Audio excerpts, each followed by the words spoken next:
So today we have the Rampage monsters, George, Ralph, and Lizzie taking on the Cloverfield monster. Who wins? Let's find out. So, to get us started, we have to talk about size. They're all big monsters. Size will be very important, and the main monster in Cloverfield, which was given the name Clover, was bigger than any of the Rampage monsters.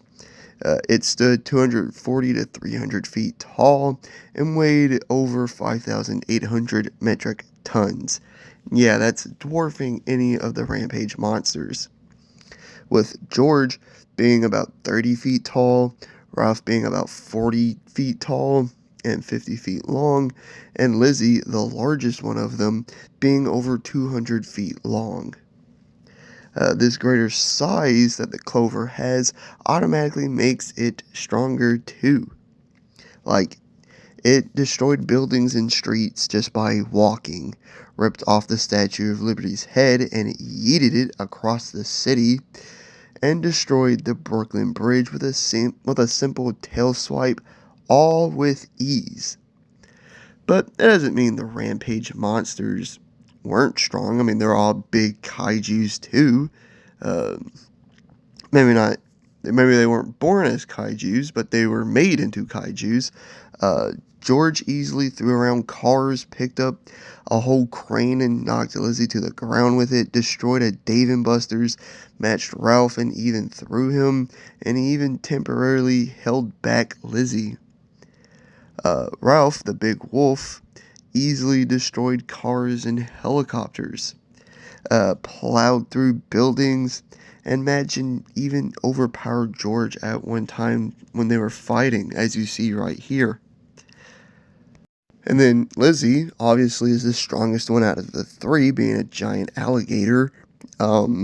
She casually tipped over a ferry boat full of people, plowed through a skyscraper, overpowered Ralph and bit his head off, and overpowered George and sent him flying multiple blocks away with her tail. All four of these monsters are extremely tough, too.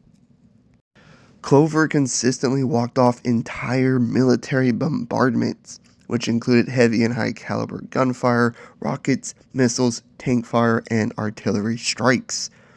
It was presumably unharmed after a big building explosion, and it was still being shot in the eye with a rocket. Straight to the eye. But in my opinion, durability is the Rampage monster's best feature. Honestly.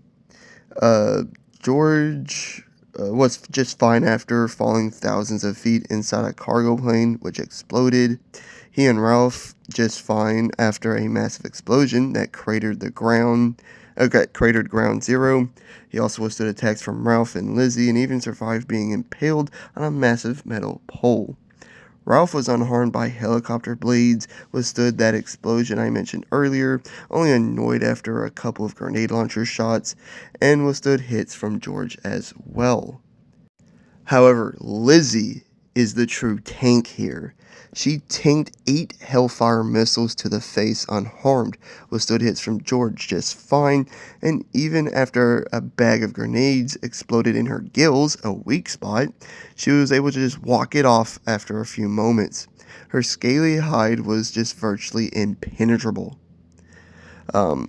All of them are shown to be bulletproof to even the highest caliber rounds in the military, and each just shrugged off falling from the top of a skyscraper with no injury as well. I think Lizzie can hang with Clover in this area. Not so much George and Ralph, though. Although they can definitely take hits from Clover, don't get me wrong. They can take Clover's hits, but with a smaller size, they're just not as durable as Clover. However, a smaller size comes greater speed and agility. Being a gorilla, George is very agile, mobile, and dexterous, easily traversing through any dense environment, whether that be like city or forest, anything, it doesn't matter. Ralph was definitely the fastest on his feet, and even Lizzie was able to catch Ralph and a helicopter out of the sky. They all also had some other abilities and weapons. Like Ralph had this extra layer of flappy skin that connected his front legs to his back legs, allowing him to glide. He also had porcupine-like quills on his tail that he could project by whipping his tail at his target, and these quills were able to bring down an armored helicopter. Lizzie had large tusks coming out the sides of her mouth and a giant club at the end of her tail. And while George doesn't have anything more than a regular gorilla, he is intelligent. He's able to learn and communicate through sign language, understand English, play little tricks and pranks on Davis, and laugh about it, and use things in his environment as tools and weapons, like a crane. And before I get to the end, let's just say that the Rampage monsters' teamwork is like a well-oiled machine under George's leadership, because without that, if they're like all doing their own thing, they'd probably start fighting each other, and I just don't think it'd be a good fight, realistically. So, with all that out of the way, who wins? Clover or the Rampage monsters?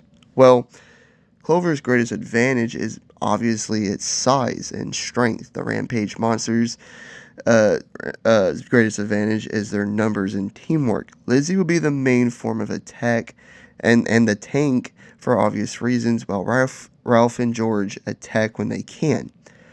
However, I just don't think that's going to be enough. I don't think Ralph and George will be able to do any real lasting damage. I mean, maybe if George found a specific thing in his environment to use as a weapon, like a giant pole to pierce through its head. But other than that, really, I just don't think there'd be much use here. Not any, like, real damage to him. And while I do think Lizzie could, with her bite and clubbing tail, I just don't think that's going to be enough. It can literally bite George and Ralph in half. Not to mention, it has these very long, dexterous, and double-jointed limbs with claws that could stop an attack from Lizzie dead in its tracks. I think the numbers advantage keeps the Rampage monsters in the fight for a while, but eventually one of them, probably Ralph, will die. And then another, probably George. And then Lizzie just isn't enough by herself. She's not big enough, she's not strong enough, and Clover just has all the leverage over her. At the end of the day, Clover wins after a destructive fight. The city is gone. Whatever they're fighting at has been destroyed, but Clover is winning at the end of the day. Like and subscribe if you did enjoy. Leave a comment of what you thought, and hit the notification bell to be notified of all my future videos and all that great stuff. Please go follow my Instagram, demonversus.videos, and all the great stuff. I truly appreciate it, and I hope you guys have a great day. Peace.